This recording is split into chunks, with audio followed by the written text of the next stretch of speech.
তাহলে চলো বন্ধুরা, বেরিয়ে পড়লাম ডক্টর দেখানোর জন্য। তোমরা সবাই জানো আমার অপারেশনের পরে ডক্টর দেখিয়ে আসছিলাম, তো ইঞ্জেকশন দেওয়ার জন্য। এবার আমি 2 নম্বর ইঞ্জেকশন দিতে যাচ্ছি ডিমাপুরে।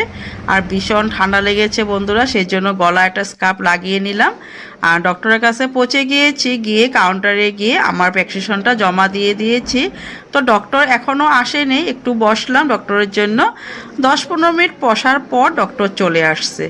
তাও ডক্টর আমাকে ইঞ্জেকশন দিয়ে দিল। আর জানো তো বন্ধুরা, এবার ইঞ্জেকশনগুলো যে আমি কিনে নিয়ে আসছি, 4টা ইঞ্জেকশন ছিল, 4টা থেকে তো 2টা দিয়ে দিলাম, আর 2টা আমি আমাদের এখানে দিয়ে দেবো, কারণ যেতে আসতে না অনেকটাই অসুবিধা হয়।